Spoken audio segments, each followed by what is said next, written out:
Welcome back to the John Trading channel. You can see that Bitcoin is right now testing the upper end of this slanted channel, and we also have Ethereum retesting this value zone, potentially going to the downside. Plus I have a lot of crypto news to go through with you today, so make sure you're watching until the end of the video. First, let's begin with the trading price action of Bitcoin. You can see right now we've been in this slanted channel to the downside, and right now Bitcoin is testing the upper end of the channel. Every single time we've tested the upper end of these channels, it's actually acted as a resistance zone. Every time we've tested the bottom of this channel, it has acted as a support zone. So potentially right now Bitcoin is in that perfect area to potentially be retesting this as a resistance level before then coming back, retesting again the bottom end of this trading range. The biggest thing that I'm taking into account right now is you can see all through this area we've had a downward sloping EMA, which tells me that we have a high probability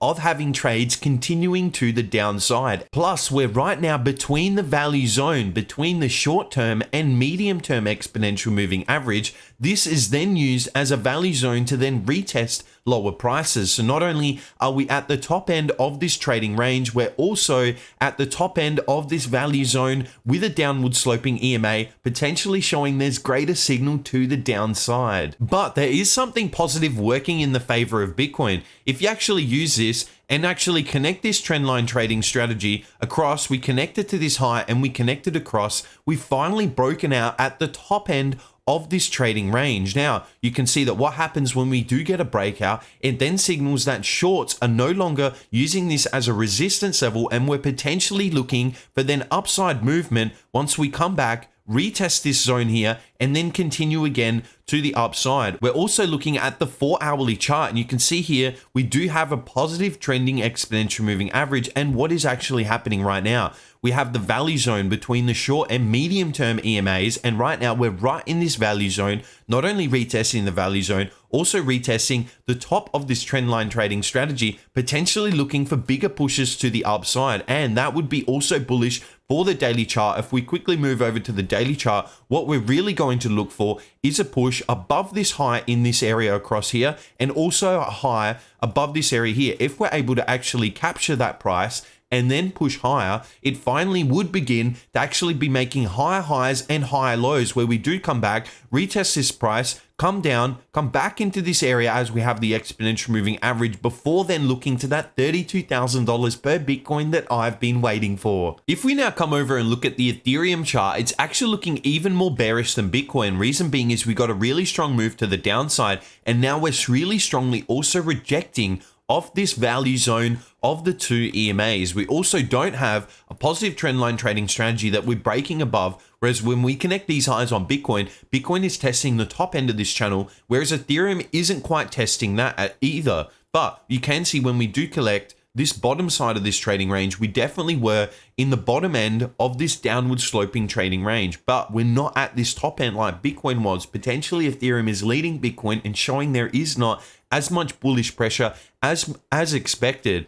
And through this area, we also had that downward sloping EMA. When we have that downward sloping EMA, signals to me that I can only take shorts to the downside, especially if I flick over to the 30-minute chart right now and I wanted to take a trade, it would mean that I'm only able to take trades in the downwards direction. Reason being is I need to trade in the direction of the long-term exponential moving average. If we now come over and look at Binance Coin, we've been in this really strong downwards trend. From this top here all the way down, we dropped over 30%, which would have been an absolutely fantastic trade. And since we've had a downward sloping EMA since back in this area, it's always been to the downside. Again, the only trades that I'm looking for are continued shorts to the downside. And as I've always been saying, I'm actually expecting this area between the medium and short-term EMA to come back and actually be retested. Once we get this retest zone, we get some price coming into this area, I do expect to actually sweep the lows once again and continue to the downside, especially when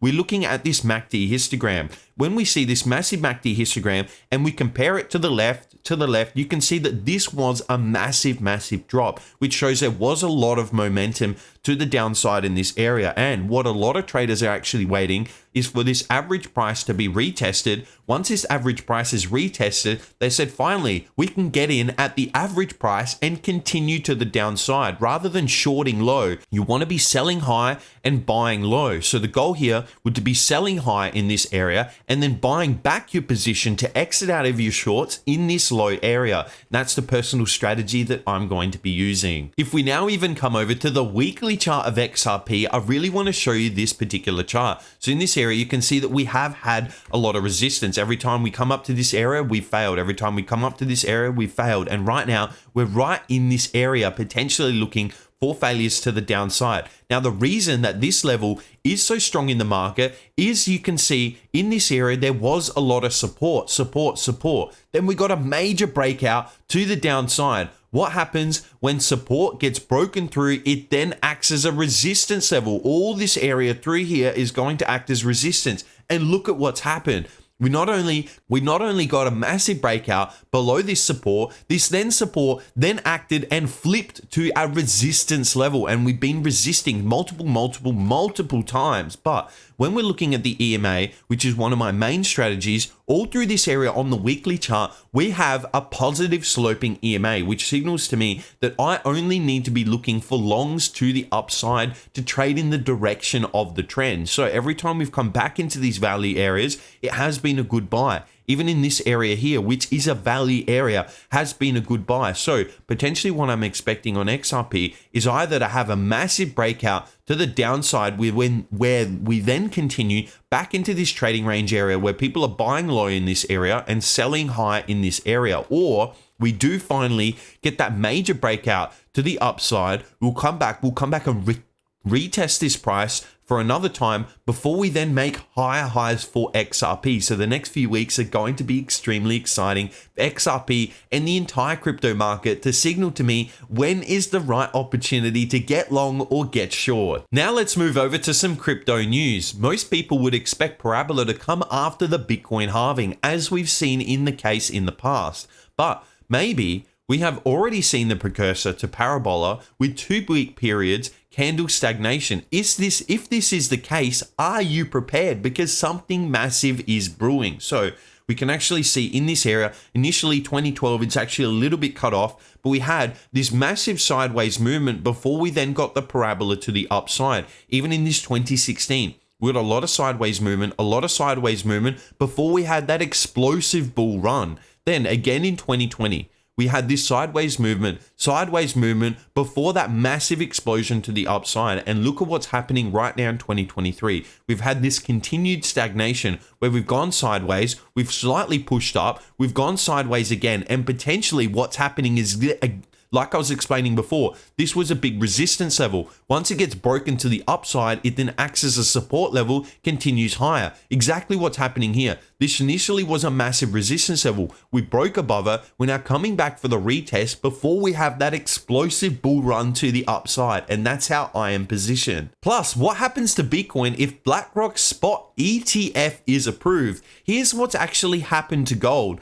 When we look back, this is the 2004-2005 era, and this was the first gold ETF to actually list on the New York Stock Exchange. Back then, the price of gold was around that $400 to $350 mark. And as soon as that ETF was listed on the market, we instantly have, within a 5-year period, we exploded to the upside over 500%. So potentially what's going to happen now is when Bitcoin is listed as an ETF on the New York Stock Exchange, potentially the exact same thing is going to happen as you have a massive amount of investors that can finally buy into Bitcoin without directly needing to deposit on a crypto exchange. Now, this is also a fantastic chart of Bitcoin. If we look and compare this back to the summer of 2021, right before we had that major bull run to the upside, breaking that $70,000 per Bitcoin Bitcoin level. So we had this trendline trading strategy where we kept failing to the upside. We were coming back, retesting these as resistance before we finally got this little break up. And once we did get that break up, that was the signal to go from 30,000 to over 70,000. And potentially look at what's happening right now. When we actually connect these highs, it's been used as resistance in this area. But we've finally poked a little head above, which signals to me that potentially the exact same trading pattern that happened in 2021 is signaling to us right now it's going to happen in 2023. If you haven't already, leave a like on the video, make sure you're subscribed and you hit the bell notification, plus leave a comment if you're enjoying these daily crypto videos. That's all I have for you for today. I'll see you in tomorrow's video.